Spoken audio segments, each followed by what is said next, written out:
Every day, people just like you are searching for answers to feel better, live stronger, and finally understand what their bodies are trying to say. Here on PremierU Decoded, we uncover the science and the stories behind true wellness. From hormones and metabolism to the daily habits that shape your future. Because beneath every symptom is a message your cells are sending.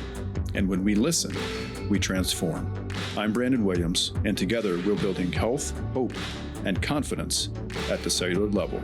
Welcome to the place where better begins.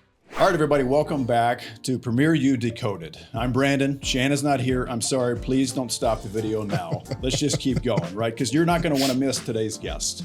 Today's guest is a very unique person. Honestly, I like to think of him as the James Brown of health and fitness, right? Because if everybody remembers that James Brown is the hardest working man in show business, and John Gorman, who is our guest today, is the hardest working man in the fitness industry, bar none. No doubt there is no competition. So taking that from there, let's start a conversation. Today is going to be fun. John and I are friends. I'm lucky enough to have him as a business partner as well. So we're just going to let unfold what unfolds. So John, welcome to the podcast, man. Yeah, thank you, man. I appreciate that. And saying that, like, I take a lot of pride in that. I work very hard. And that, when we all met each other, it came down to a lot of, I was working hard. I was on the road, and I don't know if we want to start off with that story, but how we linked up, I think is cool, especially for our listeners, because, I know when I share this on social, we're going to get a lot of people that see us through the clinic, through PremierU, but, we'll also get a lot of people in my world that are, focused on fat loss and stuff like that. And where we linked up, I was on the road working hard. You guys are growing and expanded, and you needed a supplement line. Mm-hmm. And I just bought my manufacturing company because I own various businesses, which we can talk about if we want. But, we sat down and we started talking about, well, how can we make supplements for PremierU for patients? Yep. And then it wasn't long after that. And that was fun. I love that conversation. Mm-hmm. But I was sitting there, and once I got to know you and Jordan specifically a little bit more, I just looked at you guys. And mostly Jordan. Yeah. Well, let's just be honest. Yeah. She's much cooler than us. Let's give her some props. Jordan is awesome. She's our unicorn. Yeah. But once I got to see what you guys did from the medical side, well, I'm a diet coach primarily for the last 20 years. And I looked at you guys after we talked about making supplements, and that was good. And I said, hey, I've got a whole bunch of clients and people that I just know personally that need help with hormones, that need help with, they're struggling with weight loss resistance and fat loss resistance, and they need somebody to help them look at their labs. And that kind of kicked all this off. And I think we probably talked back and forth for 6 months, feeling each other out, seeing what we're like as business people. Yeah. You guys had good morals, ethics, and you took care of people, and that was really important to me. So what happened is over time, we spoke at a couple of events together. We did the M Factor event a couple times, and then we got together and formed PremierU Telemed, which is the telemed side of PremierU, the wildly popular clinics that you guys have here. And that's how we're all sitting together now. And we've been doing business, a little over a year and a half, somewhere in that range, with a ton of happy telemed patients. My whole family, literally my whole family, son's mom, like they all refer people in, they use us. And then you actually take care of me personally as well. And I'm sure we'll pull the curtain back on some of the things that I've had to learn myself to fix. But yeah, it's been fun to be able to get to know you guys and to do so much business together. Yeah. Well, and honestly, it started from us, as you pointed out, looking for our ability, not to have like supplements in our practice so that we can make money, because honestly, they don't. Right. But the whole goal always is to take care of the patient, right? And we believe that business comes as a result of that. But looking at the industry, and I wasn't even close, I'm much more knowledgeable now, but far less than you, obviously, or even than our other business partner, Greg. But understanding all the crap in the supplement industry and realizing that we could not, I don't know where to send somebody, right? I understand certain pharmaceutical grade supplements, but particularly as it relates to protein, essential amino acids, these other things that are pivotal parts of what I want to recommend on a daily basis for patients, men, women, children, doesn't matter. But being able to have an adequate source, and that's honestly where it started, was looking for that and knowing that and meeting you and seeing your whole vibe, right, was that. That's what your reputation has been built on. And that's honestly where it started for us, was just looking for the best that we could get, the best of the best, without all the hype and the BS and things that you see otherwise in the industry. And you've built this into what I'll call this multifaceted, and also Josh and I were talking about before, and I sort of was kind of shortly introing, sort of practicing my elevator speech of John, and it was sort of like, yeah, he does it all. I mean, I don't know what part you haven't come into this because you saw these gaps of, and because of your work ethic, we're like, I'm going to do this, but I'm going to do it better. Yeah. Right. And I refuse to use the word hustling or hustler because that has a negative connotation, but you're hustling and just your drive, right? The James Brown comment comes into this is what allowed you. And I'd love for you to unfold for people so that so that they have an understanding of you and how you view these things. For the context of this conversation is talk about all those pieces, right? You've created this entire pie for your businesses and linked them together. Yeah, I like to call it an ecosystem. And then going back to just the fact that when you work insanely harder than anyone else or your competition, and you pair that with doing what you're passionate about, and you do it better than the person that you're competing with, when you do all those things, but you work insanely hard, like you just said, over time, you're going to win by default. I was just talking to Jacob on the way up here. He's part owner in Synergy, where we're about to go after this. I told him, I said, look how many people aren't around that we knew 10 years ago. Longevity's not there, but they didn't stick with the hard work. I was like, we're 20 years in, we're still going, and we're better than ever. So just winning by default, because I know there are people watching this that are like, I'm, at the beginning of my journey, and I'd like to be able to do all these things that, I'm about to talk about. So I have 6 businesses. The diet coaching business is still going strong full time. I do that because that's the base of everything that I do. Right. I don't really pay myself out of the other businesses. I mean, we do some draws and dividends and stuff, but I've been taking that money and putting it back into the business to grow it, hire more people, buy more inventory or whatever, buy new equipment, whatever we have. So my coaching business feeds all the other businesses. So Team Gorman's in the middle. And that's where I help. I have a lot of competitive bodybuilders, but most of my people are just mom and dad or male, female that just want to look their best, fix hormones. Now that we're all getting older, a lot of my people are in their 40s and 50s, but I have plenty of people that's 20s, 30s, want to look their best. We're competitive bodybuilders, which I help put on stage and do that at a high level. But outside of that, so those people all need supplements. So I own Fat Muscle Project, which is spelled PHAT. By the way, if you're watching and you don't know, that's the good kind of fat. Pretty hot and tempting. If you're from the 90s, you know that. Right. So Fat Muscle Project is a full supplement line. I also own part of New Ethics, which we work a lot with because we carry some of their stuff at PremierU. It's more on the functional side to help fix, restore hormones, gut health, things of that nature. So that's 3 businesses. I own Synergy Labs, which is a manufacturing company for the supplements. Cranium. So speaking of Cranium, this is the energy drink that I brought for us to drink while we were having this conversation. Shameless plug. So it's our energy drink, and this is made for people like us, people that are in the grind, working hard. So normal energy drinks that we all love to drink, right? White Monster was my go-to. And a lot of people like Alani and other companies. Those you have a crash from because the caffeine's really fast. So we built this with 150 milligrams of natural caffeine. Yeah. So one, it's less caffeine. It's a full-size can, and it has a lot of nootropics in it. A heavy dose of alpha GPC, lion's mane, some L-theanine to smooth everything out. So I get 5 to 6 hours out of one of these, and it's smooth energy. Yeah. And for me, that's important because I was drinking, I'm not going to lie, those Skinny Monsters, I was drinking like 4 a day because I would drink one and crash.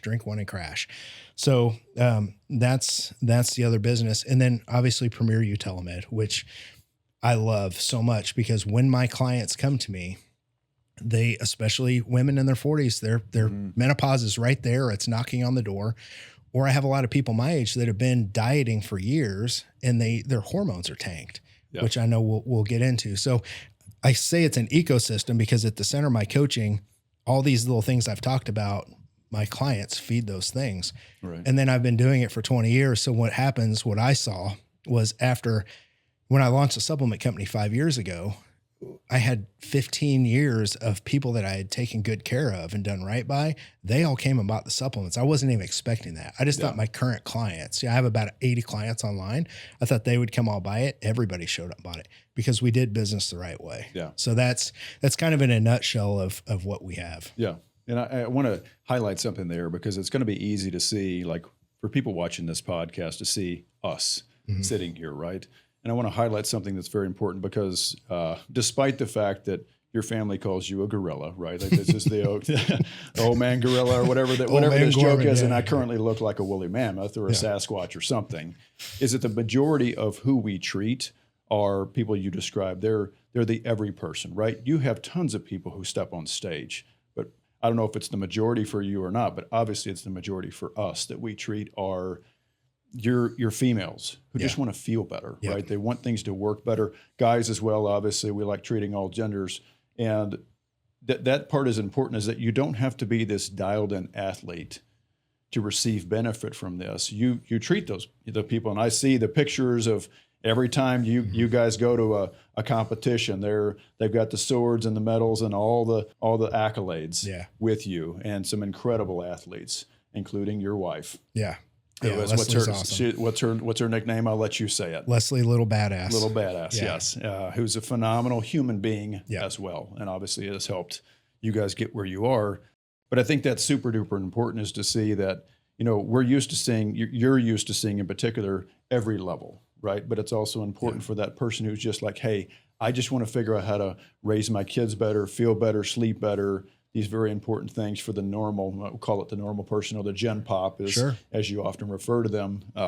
We have a disagreement all the time for those watching this about what Gen Pop means, right? And so, because Gen Pop to me is very different than what it is to John, because John is usually dealing with athletes that are at the very highest level. And basically anybody who's not that is Gen Pop. Or the definition is somebody who's not stepping on stage, basically, right? Which includes me, guys. Yeah. Right? And I feel like I'm fairly dialed in, pretty good athlete, but I'm also Gen Pop. So, Yeah. Well, you know what though? Even I think it's easier for people like us that live the lifestyle. By the way, I don't step on stage anymore either. Yeah, but you have, right? Yeah, I have. I don't ever want to do it again. It's the hardest thing I've ever done. Yeah.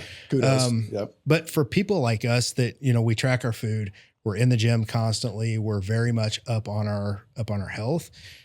To make the adjustments and fix the things that you guys are seeing, you and Jordan and others are seeing, like hormonally and on labs, like to help fix people like that, it's actually easier because they already have kind of a regimen and a set schedule and a set life. Right. When I have people that are just starting to work out and they come to me and their hormones are in a really bad place and they've got, they're pre-diabetic or they have insulin resistance or weight loss resistance from years of yo-yo dieting because they didn't know what to do. Yeah. Most of this is not people's fault. They don't know. Right. Some of it's genetic. You know more about that than I do. Those are the type of people that I notice, okay, the first thing we need to do is, sure, you can track your food and you can exercise, but if your hormones are out of whack, we're on a huge uphill battle. And that's why me adding this component to be able to have you guys see my clients has been huge, because there's so many things out there that they can now do, to where I was just dieting them and pushing them through the gym and literally trying to force weight off somebody that had hormone imbalances. Yeah. Honestly, I was making it worse and I didn't even know it. Yeah.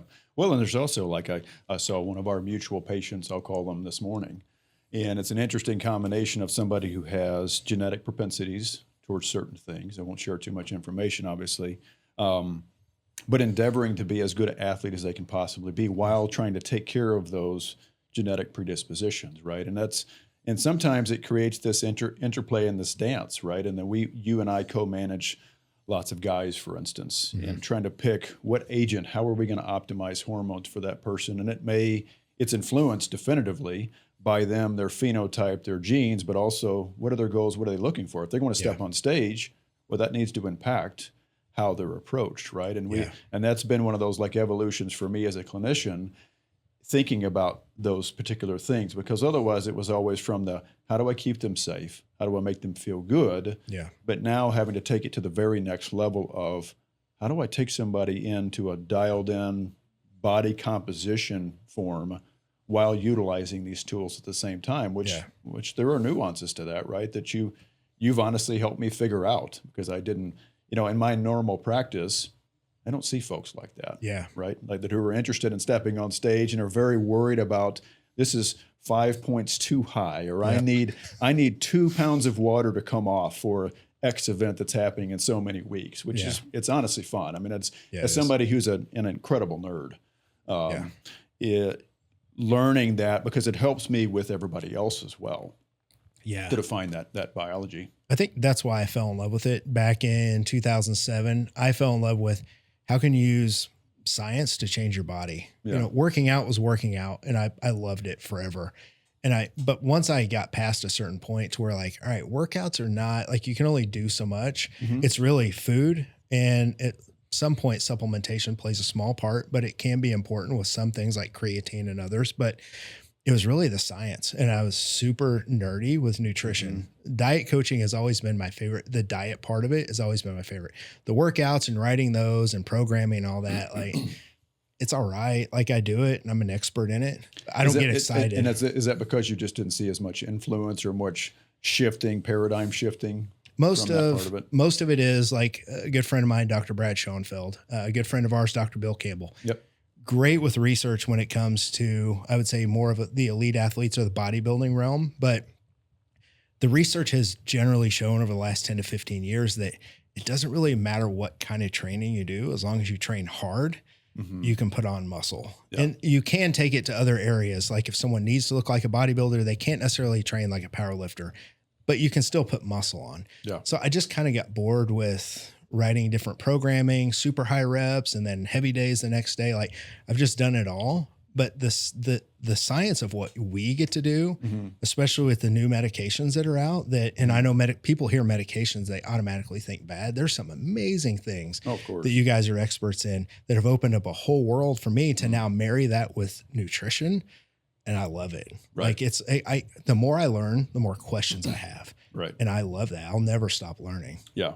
Well, and it has to be. I mean, we noticed that, and I think that it's part of like what you just said is important to peel apart, which is we hear medications, and I, as a person who is historically a little bit more holistic, I'll say that it's sort of is open to and wants to lean towards things that are maybe not traditional, right? Which anybody watching this is not going to be surprised that I would say something like that. So this connotation of medication seems something that is a force, right? The reality is that standard medicine's real problem is the refusal to see the things that you do and the impact that it would have, favorable or unfavorable. Meaning if that patient's not doing those things, they're not sleeping, eating, and training, it's going to have a very different impact. They can have the coolest medicines in the world, the coolest peptides. I talk about this all the time, that those are one and the same, right? We're interacting with biology. But to be able to take that premise of you have to be doing the other lifestyle factors, you don't have to have that to get good results, but eventually those results may stop, right? But think of the effect you're going to have, the much greater effect, much faster effect, if you're willing to do all those other things. And sometimes to be able to, like sleep in particular, sleep is one of those very difficult things. But what's the Arnold Schwarzenegger quote about the muscle was built at night or whatever. There's something like, I forget, I'm going to bastardize it right now, but it's something like that, where that sleep is that recovery point, right? Yeah. You build muscle by sleeping, and that's hard for people, right? And sometimes that requires maybe a medication, but peptide support, lifestyle factors, these other things that you talk to people about. Yeah. And they definitively do better if they're willing to incorporate those things, not because it's easy, because it's not, but it is very impactful. Yeah. And I think about, the fact that sometimes people, if they're new watching this and they don't really understand a lot of the medical side of this, we all grew up in, you see in the movies, you see an old person, and in the movies they're portraying that they're unhealthy and they're taking a whole bunch of medications, and they're doing that to portray medications are bad. This person's unhealthy. Right. Well, in our world, when you have the things like sleep lined up, which I help my clients with, I harp on it all the time. Yep. It's the unsexiest thing that I tell people. It's the number one thing they can do right is sleep more, get 8 hours of sleep. Because if not, your cortisol runs high. So then your blood sugar and insulin are going to slowly follow that. And it just makes, it makes things harder for fat loss. But, one of the meds that I can think of when everyone's training, in the gym, whether you're 3 days a week and you're just getting started, you're training 5 days a week or whatnot, you're tracking your food and you're getting enough sleep, but then you need to get to the next level where you need a medication to help. One of the ones I think about is tirzepatide all the time, of something that's come along over the last few years that we did not have. I was talking to Leslie about it, and I said, when I prepped and got on stage, I was so hungry, I could eat a meal and want to chew my arm off. But the other implications of using that to help stay a little bit healthier with lowering inflammation, to keeping your blood sugar, your insulin sensitivity better, where a lot of people struggle. There's so many places to where you add that to somebody that's managing all the other areas, or if somebody that takes it that's just going to sit on the couch and not do much, there's still a place for that. We still have people that need to lose 200 pounds and they just are not motivated to work out right now. Well, hey, you know what? If it helps you keep from eating ice cream at night, this is a good medication. And I know you've got certain thoughts on it, but I've just seen that come along. And when people have everything right, they can do things like microdose it and get so many benefits out of it. Right. You know, I was recently saw a patient. It was interesting. It's an interesting conversation because we're doing all kinds of regenerative things. We're talking about combinations of peptides, exosomes, other things. And there was a hesitation about semaglutide, right? Because it's seen as a weight loss drug, right? And I've talked on here multiple times and lecture about the pleiotropic effects, all of the other things that the GLP-1 medications, Semators and Retta do. And to impress upon that person that we're not using this for weight loss. Like if you happen to lose weight, okay, whatever, right? But that's not my intention here. It's about your chondrocytes. It's about inflammation reduction. It's about changing how your body works to make everything else work better, right? Which goes along with the lifestyle things, right? Like if you sleep, morning sunlight, shifting your circadian rhythm, having the appropriate diet with appropriate macros for your phenotype, and then also training, right, to use your body, get the chemical signals from your muscles, all of those things. It's all part of the same dance, right? And this idea that peptides and drugs are somehow separate. Lots of drugs are peptides. Yeah. Not all peptides are drugs, however. The main distinction for me, I always think about for these applications is drugs manipulate pathways forcibly. That's how they work. Yeah. Whereas the idea that peptides, which includes some drugs, interact with your biology to shift and signal, and they let your cellular intelligence or the innate or whatever you want to call it that's in there, your cells know what they need. You got to get out of their way, but you also can't force them all the time because that will have deleterious results, right? Or that's where you get situations where the person is not addressing this, they're not having the appropriate signals, and as a result, they've got to take this medication to manage the complications of that medication, and so on and so forth. And that's why the pill box fills up, right? And they also still feel like dog crap, despite all of these things. That ultimately it's keeping them alive, but their quality of life is not awesome, right? Their health span is not being extended. Yeah, I think the one place that I've seen something like tirzepatide shine the most, I'm going to crack this open because I'm getting super thirsty. So it is talking to me because we all know I'm an energy drink fiend. So you're going to see in just a minute, his pupils are going to dilate just a little bit. He's going to I'm wide awake. Yeah. I'm wide awake now. I think the hardest thing when it comes to dieting over the last 20 years, the hardest thing that we've all seen, and I've experienced it myself, the harder someone diets and the more you restrict mentally, when you're done, we all freak out and we want to overeat more. To me, it's science. To every action, there's an equal and opposite reaction. So if you restrict yourself for maybe 12 weeks, right, and you eat nothing but you eat clean, you don't go out and eat pizza or anything like that, you don't have any alcohol, after you're done, a lot of people, you've suppressed that for so long, people find themselves like there's another person controlling their hand. Like they find themselves overeating when they do eat. And that's a consequence of dieting. Where I've seen tirzepatide shine is a lot of people use it for the dieting phase, even with regular dieting, but especially in bodybuilding. That is so extreme for so long, and you have to track every little morsel that afterwards there's this mental rebound. I like to see people keep that in after the diet's over to help them transition out because it knocks the food noise down. That noise in your mind that's saying, hey, go eat cookies and ice cream and things you haven't had. Come roaring back right after it helps people with that fat rebound that happens after dieting. And that happens a lot. Like the first book I wrote was called Metabolic Capacity and Reverse Dieting. Reverse dieting is basically after you diet, you have to reverse out the correct way. You can't just go eat a bunch of food because your metabolism is so slow when you're dieting.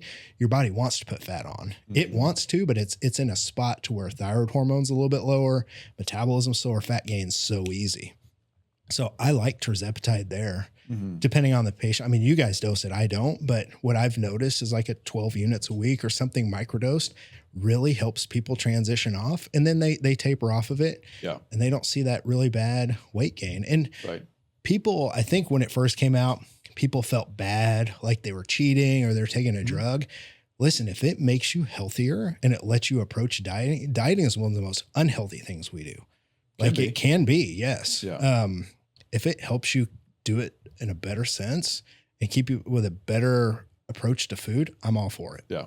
When I think to that, to sort of take it to the studies for a second, this is something that as you alluded to, our friend Bill Campbell will discuss and has talked about on numerous occasions, this idea of metabolic adaptation. And we discuss these phrases, basal metabolic rate, resting metabolic rate, but the reality is it's something called efficiency, right? That there's this cellular efficiency or inefficiency that occurs that shifts. And if you restrict your caloric intake, depending on how you're doing that and what your macro distribution is, you may have a resetting of that efficiency afterwards, right? So you go through this program. Let's take anybody across the board, but people who have metabolic dysfunction to begin with are going to have this more major consequence. Yeah. To roll in tirzepatide now, and this has been studied, is that it protects you from that caloric reduction, meaning your daily requirement goes down after you've been dieting because your body has become more efficient, which sounds good, right? Efficiency sounds like a favorable thing, but it's not. Right. Right? Body recomp, the ability to burn fat or lipolysis requires heavily an inefficient process, uncoupling protein 1, these various mitochondrial processes. And it's a very interesting thing is that tirzepatide specifically has been shown to change that for people so that they can come out of that phase and not have this resetting, which happens, right? That's the classic yo-yo diet. Yeah. How many people have you interacted with? We've all seen, we all know, and some people are listening to this podcast who have gone through those diets and they feel like each time they try to diet, it gets harder and harder, and yet their weight continues to go up and up and up. And it's always adiposity. It's almost never muscle mass, right? That is gaining there. And it's because of that. Your efficiency has increased, which again is not a good thing metabolically. Yeah. That's from the nerd perspective and thinking about all of these different phenotypes, regardless of the person, being able to protect them long term. Because I tell patients all the time, I'm worried about you today, but I'm really worried about 5, 10, 15 years from now, right? Particularly as it relates to like bioidentical hormone replacement in females and this whole conversation. But the reality is everybody. If you've got somebody who comes in and is 30, or if they're wanting to step on stage and they're 25, I need to protect them for when they're 45, right? And then when they're 55 and they want to play with their grandkids and don't want to be 50, 60, 75 pounds overweight because they've done this unfavorable thing. And I know that, so that's kind of the brilliance of something that you recognized years and years ago before the literature was out there was, I've said this to you before, you sort of have like this intuitive sense about what things work for people. These, I don't know if it's because you're just that smart, you've got this sixth sense, you've treated so many people, probably a combination of all of those things, right? But you apply these concepts that make logical sense to protect people while they're doing all this. Yeah, which leads to research. Like a lot of the times we don't have the research yet. So you just apply what and every year you do this, you get smarter and you're able to make more of an educated guess, even though the research isn't out there. So, some of the things I've done linked me with Dr. Bill Campbell. We did our very first refeed, which is a high carb day study based on some of the crazy stuff that I was doing before that wasn't supported by science. Yeah. So for 7 years, he saw that happening, and then he got a hold of me and I got to help be part of a program with him at USF. But, going back to that metabolic adaptation for people listening is, that's a natural process, but like you said, it's not a good process. So when someone loses weight, specifically muscle mass, because most normal humans are going to, when you diet, at some point you're going to sacrifice some muscle tissue. Yeah. When your muscle, so if someone diets and they have 180 pounds of muscle to start, and this is one of the first things I learned that I kind of nerded out about. If you have 180 pounds to start and you finish dieting and maybe have like 170, right? Which is common depending on how long you diet or where your hormones are, like testosterone. But if you lose, say, 10 pounds of muscle, your thyroid and your metabolic output has to slow down. It has to slow down with the muscle, because if it didn't slow down, but you lost muscle, your body temperature would rise, and your body will never let that happen. And I remember that was my first aha moment in like 2007. I was reading a book and someone explained the thyroid and T3, which to me was very confusing at the time. Sure. It's a very advanced process. Yeah. But once I figured that out, then that told me, hey, why is this person stalling? Why is this female stalling on 1,500 calories? Well, she's lost 25 pounds. Yeah. It's time. We have to, she's become more efficient, but now we have to drop her calories down to 1,350 or something. And over time, you have to keep adjusting back down. I don't know how you might know this though. I don't know how tirzepatide helps in that. Is it from lowering inflammation and keeping that lower and keeping insulin sensitivity lower? But somewhere in there, what you just said really helps with that adaptation. I've seen it real quick. I've seen it in clients that have stalled. And we've got to that hard stall point to where I'm almost out of everything I can do. And then they add tirzepatide in, even in a microdose, boom, they start dropping and they get the rest of the way there. For bodybuilders, it's been clutch because they get to hard stalls. Yeah. But I've noticed it really shine there. Is that from the lowering of inflammation and just keeping insulin sensitivity better, or what do you think? Yeah, I mean, I don't think that the honest answer of the exact pathway is understood, but, if you think about, so like to talk about the numbers perspective, what has been the study that I'm referencing, those that went through dieting, so they did the caloric restriction, their post-diet BMR was 300 less.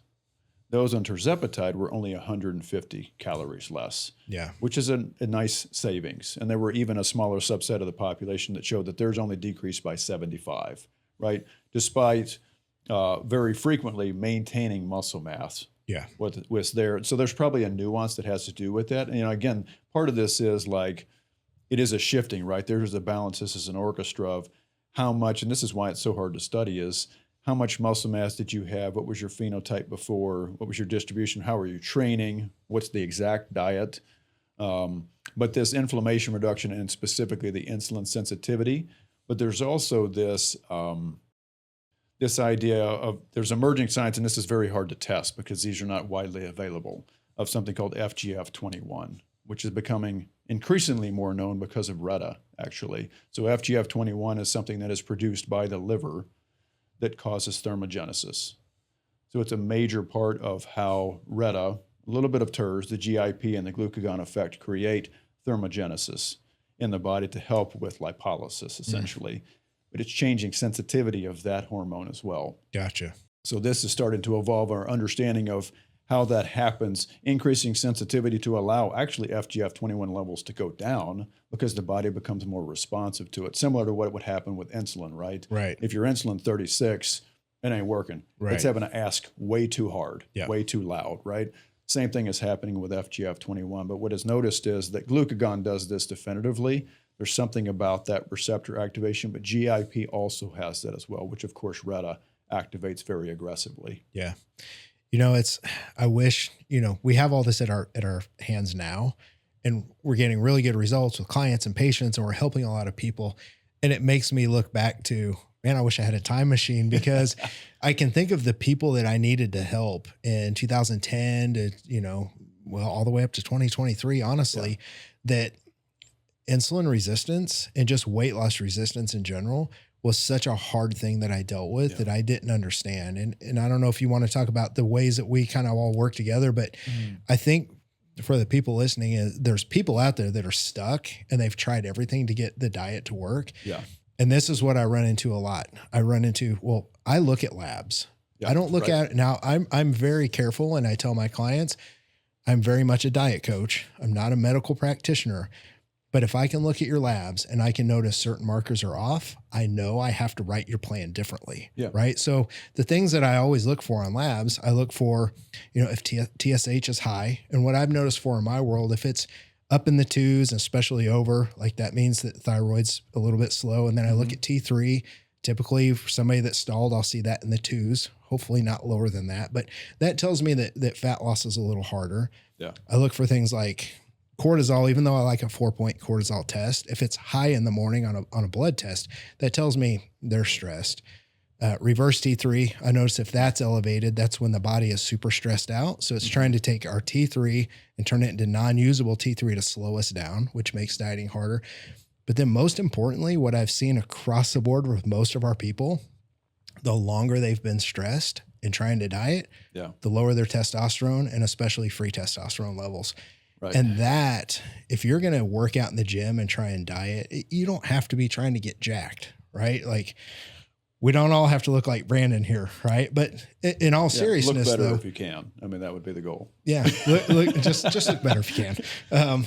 But honestly, if your testosterone's low, you're not recovering from the gym, so it's really put you into a bad place, which is just going to wreck hormones more. Those have been the things that I've been able to look at on labs, but now I can send those people to you guys and you guys get them taken care of. And then I write the plans in conjunction with the treatment that you guys give them. It's not been perfect because there's been times where I've still tried to push too far and it's like, their body's not ready yet. Like we've got to take time off. Right. But that's been the crux of like how we've worked together. But I wish I had that 10 or 15 years ago. Yeah. Well, you know, the phrase, what is the quote of that youth is wasted on the young, right? This wisdom that you acquire over time. You're like, my God, what a different person I could have become had I had that at 20. But how many people are watching now that are John Gorman, 2010 at 33 years old that I just thought, well, they're not dropping. Let's lower their carbs. Let's do 2 hours of cardio. That was me. Yeah. Let's push. Didn't care about their sleep or their hormone. I didn't know. Yeah. So, well, and science has evolved too. And, you've developed over this experience of gray hairs and wrinkles, as I always call them, of using your lens, right? What's the lens through which you see these people? And you're using these labs and you know what they mean to you. You know what that has led to in the past and you know how to tweak those or turn those dials. Yeah. And these are just levers you figured out how to pull. Right. And then now it sort of opens, this collaboration has opened up to basically the full gamut, the full world, because we are trying to push the envelope of how to deliver next level cutting edge care well beyond what standard medicine even looks at or considers, because they're waiting for somebody to tell them it's okay. Yeah. Or they're waiting for a society to release it, or it's outside of the insurance paradigm, which is honestly the most major inhibitor to true health and wellness. In this country is they're just not there. I just had that conversation this morning with somebody who taking care of her knees doesn't want a knee replacement, right? And she's like, well, what can we do? And I say, well, here are your options. And I gave a list of good options. I said, these are your insurance options, okay? Which was a list about that long, right? Half of which she did not want because of the consequences. And that's not for me. I'm just listing them just very objectively. I said, here are your options outside of insurance, and we can choose, and I can marry the two of those together, right? We have all of these options at our home, and it's my job to know when to roll these in and out and how to use them in combination with each other. But that key difference is enormous. And while part of me does not love what's happening in social media and this sort of like everybody is in this space, part of that is good, part of it is awful. Yeah, right. I know. Because it's like and I joke all the time while I've got a microphone in front of me that people with microphones are creating this issue, but it is also pushing the narrative. And what I am grateful is that it's making people more acclimated to this messaging so that it's not just me being crazy, right? Because if they hear just me talking about this and speaking about it this way, like probably how you were as a diet coach saying, you're pushing the envelope, you and Bill Campbell are figuring this out, and he's listening to you, and he's smart enough to say, well, this guy's onto something. Yeah. We need to research this, and that's beautiful. That's exactly how this should work, is that we can advance intelligently, safely, take care of people, the first do no harm, right? But also marry all of these things together so that we all excel much, much faster. And I think that will continue to accelerate, obviously, with the advances of AI and simulation models, virtual tissue models, these groundbreaking things. This is going to, the foot's on the accelerator. Yeah. It's going to put it to the floor. And it's going to take a bunch of people who think this way to get together and say, let's figure out how to do this safely and take it into the stratosphere. Yeah. Rising tides, right? Unfortunately, with social media, and it's a lot of people in my industry, I see it, I call them super bros. And I had to be real careful myself not to become a super bro, because in 2019 to 2023, I probably could have. There's a lot of avenues, I could push people to research peptide sites and places like that. And I'm not going to lie, I'm familiar with those sites. I've used stuff from there back in the day. That's just, I try things and see. But with social media, the problem is anyone can look like an expert. Right. And it's a very dangerous area. Like, I know people they poo-poo that. No, when you're from a liability standpoint, if you're someone like me working with clients and you tell them to go get XYZ, who's to say they're not going to get clenbuterol from a research site? Right. And then all of a sudden they ask you about it, and now you're telling them how to use it, and something happens. Huge liability. Right. But the fact is, you have another person's care and trust in your hands. And that's something that's why we have you guys. Like, that's why I feel so much better, because I didn't have that before, but I was in this area to where I'm like trying to send messages. Hey, ask your doctor about this, and this. Your testosterone is 310, and your doctor is telling you, no, you're fine. You're within the range. Cause most normal doctors, they don't understand it. Right. Right. So I say all that to say, we have to be very careful with who we listen to. Yeah. Because anyone looks like an expert on social. And by the way, all you have to do is get on AI, and literally you can copy and paste and change it to your own wording to look like you know what the hell you're talking about when you don't. Yeah. And AI does a phenomenal job. Everybody knows in the office that I utilize AI to aggregate information, right? But I argue with my AI. You told me that. I remember we were texting one night late, and you're like, I'm up making my AI change its mind. Which is important, because it will say things, and I see these things that are posted, and I'm like, man, it made this like critical error there, and it's clear that it's AI that's doing it. But it sounds good, right? And it sounds like logically it makes sense, but the body does not make logical sense. Yeah. There are these feedback loops. There are all kinds of things that are paradoxical if looked at on their face until you fully understand, right? Like, I'll reference something specifically. This is something I just argued with an AI model with recently, is it was looking at RETA and FGF21, this exact mechanism that I discussed. I asked it to pull information related to this so I could start reviewing it for myself, pull these research studies so that I could read them. And I realized that its summary was wrong after reading the research studies. And what I realized about it is it had made the assertion that RETA causes decreased activation of FGF21 because it lowers it. But the reality is all it did was increase its sensitivity, which was a permissive reduction allowance, if that makes sense, right? You increase sensitivity, it allows FGF21 to come down. But if I had just taken it on its face value, I would have complete misrepresentation of how that peptide interacts with this part of the liver for something that ultimately, in my opinion, it's groundbreaking. Yeah. Our ability to tap into these molecular mechanisms are going to be super duper important. And I would have built my foundation of knowledge on something that was faulty and ultimately just flat out incorrect. You know what? A researcher said one time, it was talking to a lot of people like me that like to look at research and then try to apply it to our clients, because that's what I've done. Right. He said, be very careful I'm trying not to butcher this, not to be an abstract researcher or an abstract scientist, right? To where I don't love reading research. I can read the abstract and gather it. But what I found was exactly similar to what you're saying. If I didn't try and understand it myself, there might've been something else there. There's plenty of times that research has been shown to be wrong and proven to be wrong because new research has then debunked what was the old research. But yeah, just not being an abstract researcher or scientist or somebody that just reads the abstract, like look into it. And obviously you found something. So. Right. Well, and the other part of it is even to take it a step further, and you see this all the time, to realize, and this is hard for people that haven't been in research, but having done it, right, is to watch the evolution of research and the statistics that happen and how that information, ultimately the discussion that comes at the end, comes out of that, right, is dependent upon the authors of the paper. And it might be dependent upon one person who happens to be the primary investigator who happens to disagree with the entire rest of the group. Yeah. Or they have a bias or they're whatever else that they have. So you can't even take on face value the whole discussion section, the results section, because those are their interpretation of that data. Yeah.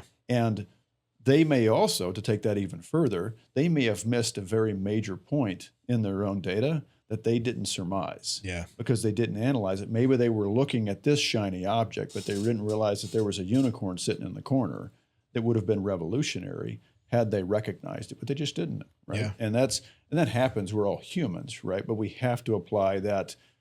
That's why I make such a big point about talking about evidence-based medicine, and there are problems with that and the research in general, and obviously AI models. It's fraught with all kinds of trouble. That's the tough part. And say Gen Pop, right? I mean, I'm a unique, weird person in that I've worked in research, and I enjoy reading research. It's still hard. Yeah. None of that is easy, nor do you have time to consume that unless that's what you do for a living, right? And to spend the time to read a research paper and to truly analyze it and apply it, the applicability part, that's even harder. Yeah. But the more and more we can that's why I'm grateful for, at least, that's why I say it's a double-edged sword about the social media for these people that are paying attention to this, because that means that more great minds will endeavor to look at these things and to put their brain cells together to come out with something that is beautiful and take us all further. You know, speaking of AI, you just made me think of a couple things. I can see, I love AI, by the way, and I tell clients all the time, some people just have a hard time piecing together how to fit foods into their macros because I don't know, I'm older, so I just get a pen and paper out and I can just do it because I'm just built to solve problems because that's what we had to do because I'm old, I'm 49 and that's what we did, right? Yeah. Now we have AI, which is, I'm not going to poo-poo that. Like I'm going to, that's twice I said poo-poo on this podcast, but I'm not going to push back against that because AI makes my job easier because if I wanted to get 50 protein, 50 carbs and 10 fats, and I wanted to eat some baked chips and some lean red meat and some salsa, I literally could just ask AI, hey, how much of this do I need to weigh out? Or if I wanted to do a whole meal plan and say, here are the 6 foods I want to eat. Here's the macros I want to hit for the day. Split this into 4 meals for me. It will do it. And that's the beauty of it. On the downside, what I see happening is people out there, and I stay full, so I'm not worried about people not hiring me, but I see other people reaching out to AI instead of someone like me that has 20 years of experience working with all different body types. And I've seen everything under the sun. And I know you're seeing it on your end where people are trying to get medical advice from AI. And I think maybe in some places that's probably okay for some very elementary entry-level stuff that's going to save you a trip to the doctor and you can do something home remedy, right? Right. But how many people are using that instead of using someone like you with your experience, especially in pain management? Like I would never rely on AI. I would blow you up I would text you, but you know what I'm saying? Like, I don't know how prevalent that's going to become in the medical field. Hopefully it's not too bad, but I see a lot of people just using it for things they need an expert. Right. Oh, well, that's for sure. I mean, I think that there's definitely a role, and you see big hospital systems using it. There's other large systems. I mean, the way that I look at AI is this, as somebody who this just happens to agree with who I am as a person, because I suck at organization. I'm just going to be very honest about it. Meaning, what I mean by that is putting something in a format that other people will want to read. Yeah. Right. So I've been working on this recently, and I have a 324-page framework document for cellular medicine. And I built that off of my words, my presentations, things that I created, and then it puts it into a format that's readable by somebody else. And that I'm not awesome at. And that's a tool that I use. I like it for that reason because it helps me to take what's in here and make it accessible. Yeah. Because the way that I think may not be how somebody else thinks, or I want it to be generalizable to our team. And I think that there's a place for that there. I think that what you're always going to have trouble with is if you're just leaning on it for the entirety of your education, right? Yeah. If you're not taking that further, you're not using experience, you're just taking it for face value. Yeah. And again, because it makes mistakes. And it even says it at the bottom, like AI can make mistakes, right? And all of them say it. But that is very true. And it'll make mistakes that are sometimes grandiose and sometimes not. Sometimes they're little simple things. Yeah. But they make a huge impact, particularly as it relates to medicine, because it is so complicated. Yeah. Yeah. 100%. It's not going anywhere, is it? No. Yeah. And too, there's the problem with, what is the general consensus, right? If there's a position paper put out by a 3-letter agency, it's going to influence how AI chooses to look at something versus evaluating objectively based off the data. That's one of the arguments that I have with it regularly. I'm like, stop using this language. I don't care what that person said. That person has a biased interest in X, Y, or Z. Look at it on its face and rethink that, and then we'll have this discussion. Like, if you can remove that, then we can continue to have this conversation. Otherwise, we're going to stop here. And like, I'm sorry, like let's do it. And AI also wants to please, which is a separate problem, right? It's built to please the reader or the user, and that's not always good either, right? Like, don't please me. Don't. Let's not have that focus here, right? I'm not your master here necessarily. I want us to learn. Let's build this together. Let's make this, organizational chart better, whatever. Yeah, it's an interesting thing. I've had to tell it, hey, listen, stop trying to be so nice. Quit trying to tell me what you think I need to hear. Yeah. And I've even told it before. I said, and this is going to sound weird, I said, but at the same time, I want to be nice to you because I don't want you to come kill me in my sleep one day. So, no, I'm just kidding. Did it say, here's an article on how to sleep with one eye open? Is that what it says?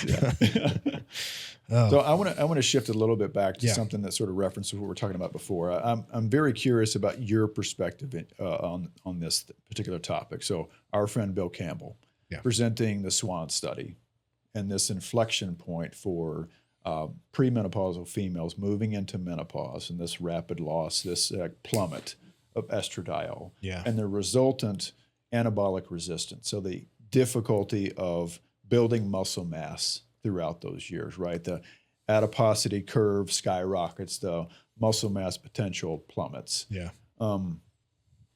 Prior to, or maybe speak to, if there is something to comment on, your usage of resistance training for your clients prior to meeting us, right? Prior to this BHRT in the world of let's take the 2010, John, where everybody and their brothers, for whatever reason, scared of using something that makes complete logical sense from a scientific perspective to utilize BHRT, right? So if you can talk about that, because I'm sure that's evolved for you, I would have to assume. Yeah, it's something to where, it's just talking about hormones in general, right? Yeah. If we don't have to specifically talk about estrogen, just hormones in general. Yeah. And then what I've noticed, women, whatever. Yeah.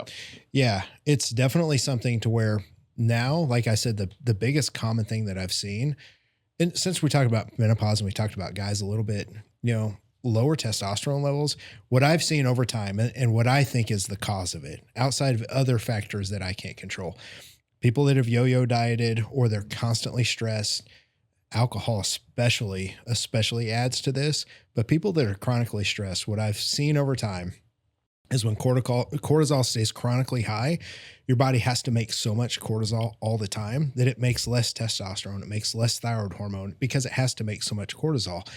And one of the ways I've always helped people fix their labs naturally was like, stop drinking alcohol. Mm-hmm. We're not going to diet right now. I'm going to get your calories up so you're not stressed from that. We're not going to train 5-6 days in the week. We're going to train 3. Right. And we're also not going to train to extreme failure. Well, 80%, like go in there and push, but let cortisol come down. And what happens? Testosterone goes back up. Thyroid hormone looks better. T3 might get from 2.6 to 3.3 or something. Mm-hmm. And I've seen those things, but for women, especially before any of that, I always see progesterone has always been the one that's dropped from highly stressed people and whatever that state is. That's not even counting if you have a highly stressed job, if you're going through a divorce, if you have kids that are driving you crazy. Like we all have stress, right? But when you add all these other things, my buddy Jason Theobald likes to say you have a stress bucket. And when you get it full and it starts overflowing, the things that you always see drop really are progesterone, testosterone, and then estrogen to me is always that wild card in there that I never can figure out. I'm not an expert in, but if that's low, you're looking at all kinds of issues, right? So, whenever it came to him talking about like hormone replacement therapy and just showing that muscle gain came back or people don't lose as much muscle, I've seen that in the trenches. Right. So typically the first thing I always try and fix is progesterone naturally if we can. Yeah. Things like drawing a blank. Like were you chaseberry, not salt. I was started to say saw palmetto. I don't know why I want to say that. Chaseberry, right? So things like that to try and naturally get it up, but no alcohol, more sleep, stuff like that. At some point though, it's natural. Like women are going to go through that. But I've noticed Once they do start taking progesterone, their sleep improves much better, which helps keep their testosterone up. So it's always that balance. But all in all, what I've seen is when hormone replacement therapy gets in, muscle loss stops, and a lot of people put muscle on. And when I say that, a lot of women get scared because they're like, I don't want to get bulky. Right. Go look at my wife. She trains harder than anybody ever. She's an elite athlete, but she's 123 pounds when she walks around all the time, 5'2". Yeah. So like, she's not a dude. She's just, that's the way women look. They have nice, lean muscle tone. Right. Right. So it's been a game changer. But I think a lot of people that are trying to do this who need hormone replacement that don't use it, they're not going to look the way they want, and they're going to lose a lot of muscle. Yeah. Even though they're training in the gym, that's the stimulus to hold on to it. They're still going to lose a lot of muscle. Right. And it's so important to have hormone replacement therapy. Yeah. Yeah. And that's, that point too of, I talk about it a lot, and it's easy for it to be me that makes this comment, but I cannot stress enough the idea that resistance training is important for everybody. Everybody. It doesn't matter who it is. And I make this joke actually in this facility here. We've talked about, because we've been having a symposium on muscle building, right? And it includes male and female counterparts. And I always say, need you to lift heavy things. Yeah. I need, like, the guys naturally, we get grown up saying, like, you pick up things, you be strong, right? Yeah. But that is not taught to the females, right? Or there's this concern, and I always make this joke. And when a patient says to me, I don't want to get too bulky, and I said, please try it out. If you figure out how to get too bulky, write it down and tell me how to do it, because I've been endeavoring to do it for 25 years, and I haven't figured it out. It's not going to happen. Toning does not work. Using the pink weights does not work. It has to be a resistance model. I was listening to this cellular biologist who I just love, and he's talking about energy, but he's a mitochondrial specialist from Columbia. And he's talking about the idea of nature and resistance, is that in nature, anything that grows or adapts requires resistance to work, right? And everything from a light bulb to when you study and get smarter to picking up heavy weights. Resistance is a requirement there for growth and adaptation. And I just thought that was beautiful. It's this sort of like flowery, ethereal way to talk about what is just true and to apply that logic to anything that we're doing, right? Yeah. If you want to be smarter about something, you got to have that stress point where it's a little bit hard and you're like struggling just a little bit to understand this information. To that weight has to be heavy enough that you get fatigued. Yeah. It hurts. You wear out and you can't possibly do another rep of that. And like, I've done enough sets because I'm done for today, right? This idea and that changes too over time. When I was 20, I could have spent hours in the gym. Yeah, I know. Now I have learned about myself, and I'm somebody who enjoys the gym and use it for mental decompression. Yeah. That 3 times a week of resistance training, that's what my body prefers at this point. And I go all out when I'm there and I'm tired, and that may be part of it, right? If I tone down the volume, maybe I could go more days, but honestly, frankly, I'm busy. Yeah. Right. And I figured out that as I get older, I'm sort of grateful for this idea that I don't have to be there 6 days a week for an hour and a half, because I don't have time for that. And most people don't, right? Yeah. And I think the biggest thing that you said there that a lot of our listeners can take away is failure, muscle failure, training to the point of fatigue. Yes. Because a lot of people, when you say lift heavy, what I've also found, and I agree with you 100%, is adherence. Because now someone like me, I need to find that adherence point when I do write the programming for people. Even though I don't love it, I do it.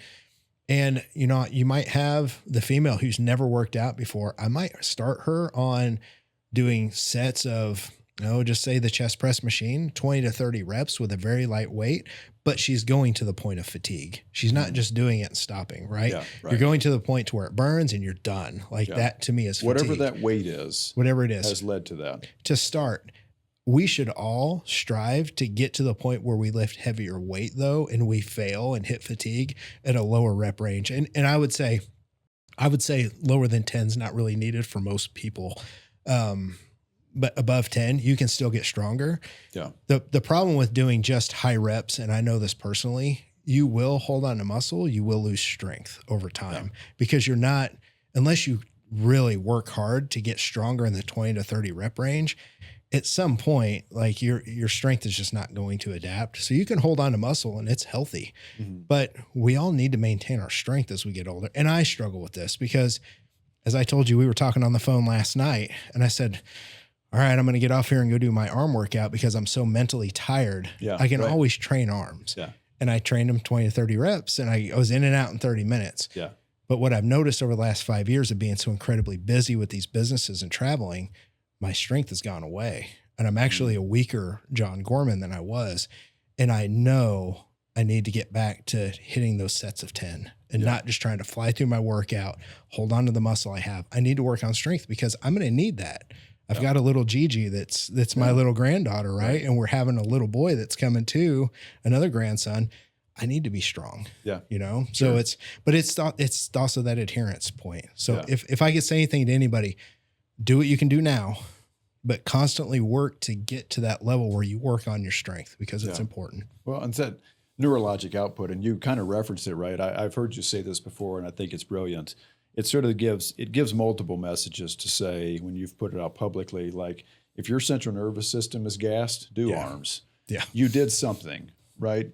But you utilized your nervous system in something that is not work related, which is also important. It's sort of a meditative practice, right? So you're hitting that part. You are resistance training, so you're helping to build muscle. You're using that brain nerve muscle connection, which is super duper important.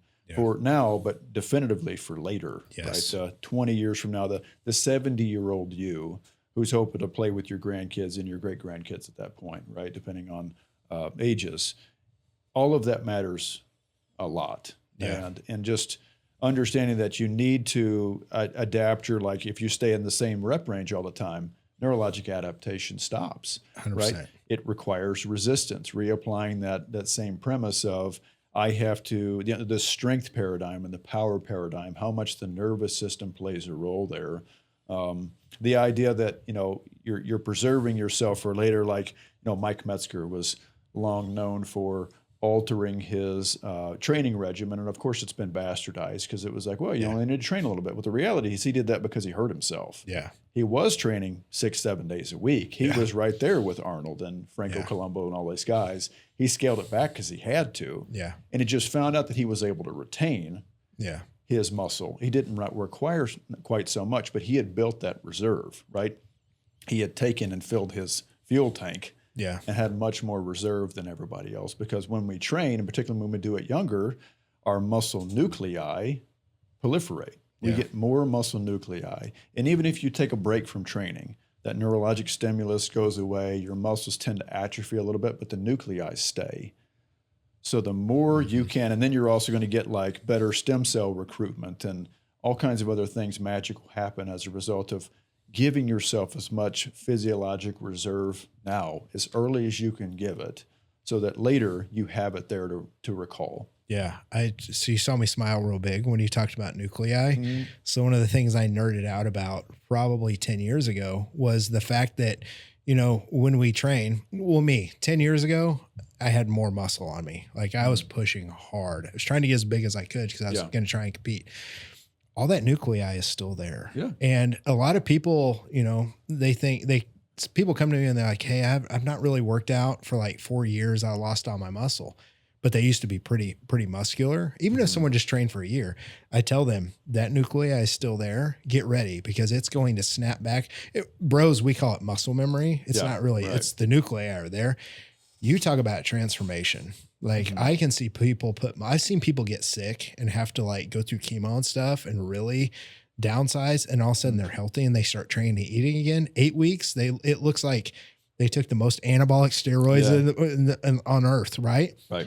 But it's the most amazing thing to watch happen. So I've seen a lot of people come back from injuries, and I'm constantly telling them, and to be positive, I'm like, just wait, this is going to be fun.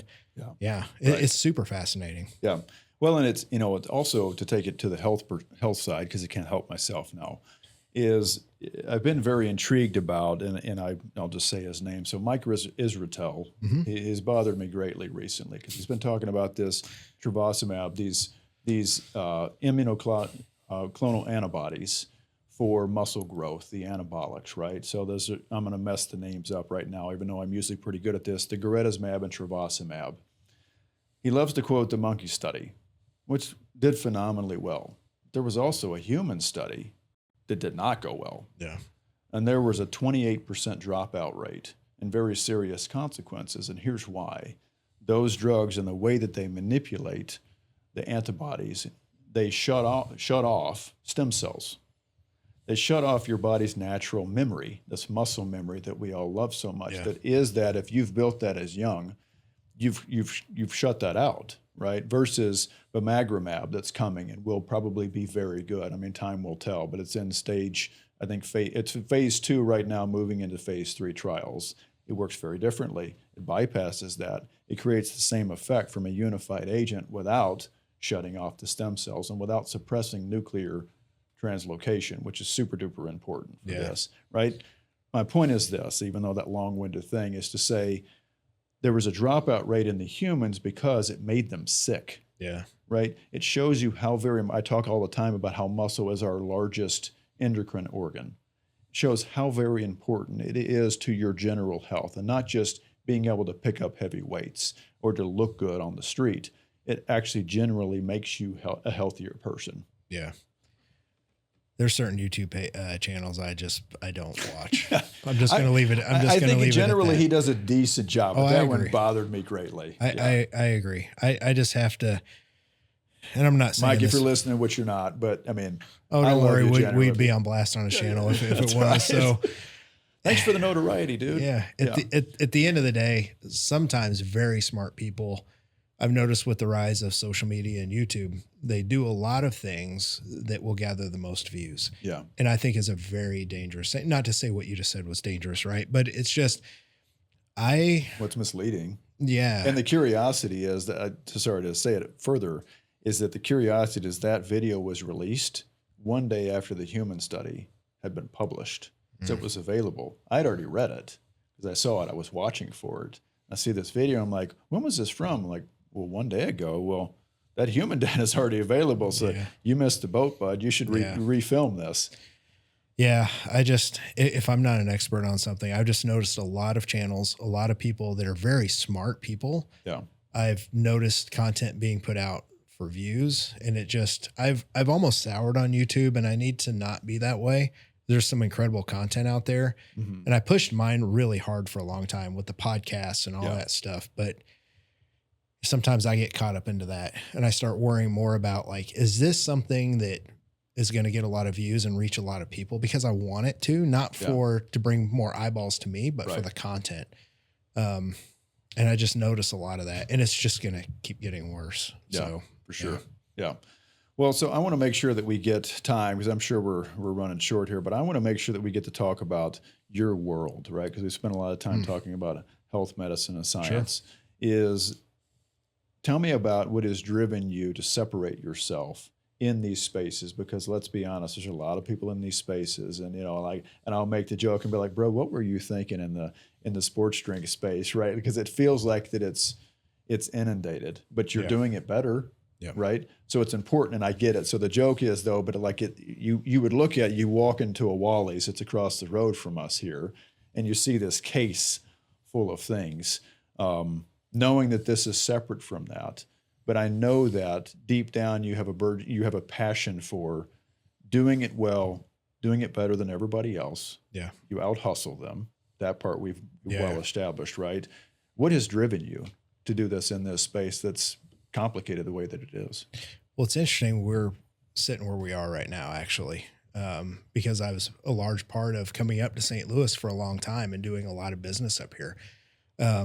So with me, well, the first thing on my arm, you can see it says "From Nothing We Rise." Mm-hmm. So I see that every single day. That grew up super poor. Not going to sit here and lob a sob story at people, but just the idea that, man, we could ever go back to like literally being in the worst positions possible. I'm not going to go into super detail, but I remember that. So like, that's always, a chip on your shoulder will put chips in your pocket. I read that somewhere the other day. I didn't make that up, and I don't do this for the money, but you make more money, you can do more things, right? And create more things for your family. And, on my phone, I've got this picture of this giant house that we don't own yet with AI used it to put me and both my boys and little Gigi and Leslie in that picture because that's what I'm working for. So the Gorman compound. Yeah, basically. Yeah.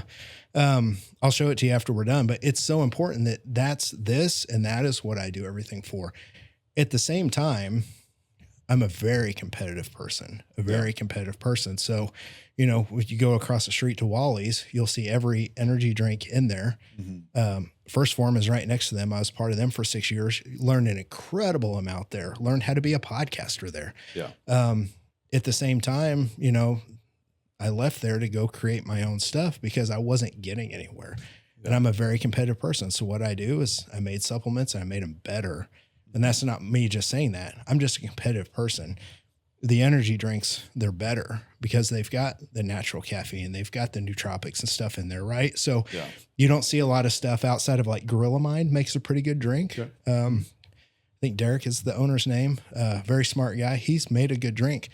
We made ours. It's a little bit better. Like that's the thing. So we're very competitive, but it comes back to just being driven to constantly, what am I going to, people always say, you're not going to take it with you when they're talking about money. No, but my family will. And little Gigi will. But what are they going to learn watching dad and grandpa build these businesses? And they all work in our businesses, by the way. Like, that? That's incredible. Yeah. So it's like, that's why I do it. But man, I love punching the competition in the throat in a good way. Right. Because I want to be better. From a business sense. 100%. Like 100%. Like if someone's super successful, I don't lose sleep over it. I look at it and I study it and I think, okay, does this impact us? Can we do that and do it better? Do we need to do something that they're not doing? Other companies, right? So I love the game of entrepreneurship, but even on the telemed side, I think about, I don't really watch, there's other people in this area, especially St. Louis and other people that I'm very aware of because I needed places to send clients. So like when we started doing our thing, there's reasons why I went with you and Jordan and Greg, right? As we're pretty much the ones that make up it. And we have Nicole working for us now, but very competitive. I'm like, how can my clients get better care? How can we do things better than these other companies that are basically just giving them all testosterone, sending them out the door, right? So that's what it is. It's a combination of all those things. My long-winded answer. I love it, dude. I love it. Well, that's what we noticed about you from the beginning. I mean, it's written all over you from the things that you do. And again, that's where this started. So to sort of wrap it up, that's a perfect segue to just talk about where we began, which is our connection is seeing how well you do it, what you endeavor to do. This what does the other one say on this? Strive for greatness. To strive for greatness to help accomplish this goal, right? And that's beautiful as somebody who appreciates family, wants to be around them, and wants to build something that is a legacy that it will persist beyond us. I mean, not that I have this grandiose idea that I'm great, but I want to have an imprint. My thumbprint is something that is very special to me and gives me purpose. Ultimately, and I know that you have that. It's clear. And I hope that anybody watching this sees that and knows that somebody like you is in this space and is a reputable person in this space and is a quality person, but has quality companies to back that up too. And you know what? The thing is, I've been 20 years doing this. The thing that led to me meeting you guys, the things that's led to, Billy Haskins used to own this manufacturer that I bought, who had an incredible reputation that built a company called Decoded, who started making my stuff. He was in competition with all these companies here in St. Louis and they hated him. You know why? Because his product was better than everybody's and he had a good reputation. So like I say all this to say over time, if you do business the right way and you try and do right by people, it opens the doors to other people that have your same morals, ethics. That's just the way I'll put it. You know what I mean? And like, if you don't do business the right way, you never get these kind of opportunities. So I'm also very much aware of, I'm very fortunate, but I've also laid the groundwork by trying to do the right thing. I'm not always done the right thing. Like I've shit the bed a couple times and made some business decisions. That's what we learned from. So now I know going forward, hey, don't do this in business because it'll block you from this, and this. So a lot of I've just got incredible people that I get to do business with, which is what you need, because if you're trying to grow something beyond just, one area, you need good people around you. And the only way to do that is to do good business, and the doors will open up. You just have to be patient. 15 years in, I was still a diet coach. I had a couple gyms, but it wasn't until like the last 5 years, it's like we've 10x'd everything. And it's all been the doors that have opened from those first 15 years of just doing right by people. Yeah. Yeah. And amidst this, just to throw it out there, but it will have already happened by the time that this airs. Yes. We have the Fat Muscle Academy is what it's called, right? Yeah. So it'll be in 2 weeks, but this will air after. Right. But you host basically the top of the industry who come, and it's a collection of individuals who are like-minded, who trust you though, and are looking to up their game, which I always appreciate as the quintessential nerd or academician, is people who are on a collective mission to get better. Yeah. And so I'm personally excited because we'll get to be part of it this year. I will get to be part of it for the first time formally. But the collection of individuals there is phenomenal. Yeah, we've been putting on events for 10 years, and you're speaking, Jordan's speaking, and then we have a handful of the rest of us.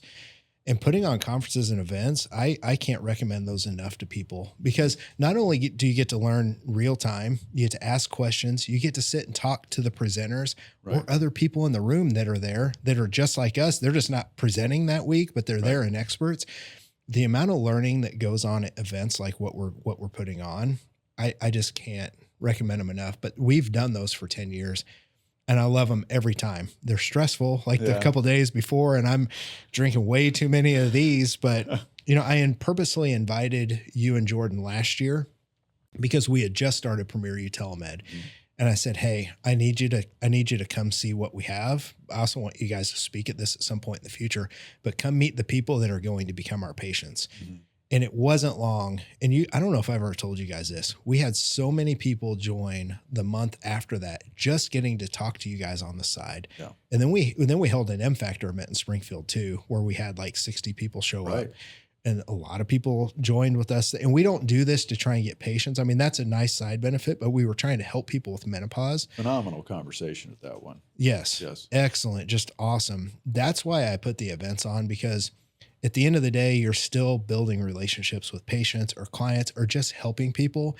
And when you do that, business comes, doors open, and it's just another great opportunity. So I wish this were airing probably a month before and we could tell everybody to come attend, but it's okay. We've got a full room. It's a full house. It always is every year. Anyway.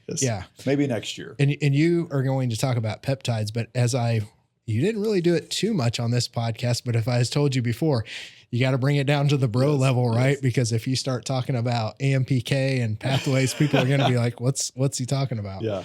Right. Yeah. It'll be a good time. It's going to be an interesting thing, but I know we have to get you to your next endeavor because you're off to take care of one of your 50 businesses. And so I appreciate you being with us today. Thank you. I appreciate what you've done for our company and for just patients in general, for our patients, but also all these other people that you see, and being that force for good in an industry that is not always like that. So I appreciate it, man. Well, I appreciate that. It's an honor to be on the podcast. I know we've been talking about this for a while. You've been on my podcast, and I just appreciate you taking good care of my clients, and I just appreciate the friendship. So thank you, man. Absolutely. Thank you. Appreciate it. Appreciate it, bud. All right. Y'all take care until we see you next time. Be in good health, and we'll see you next.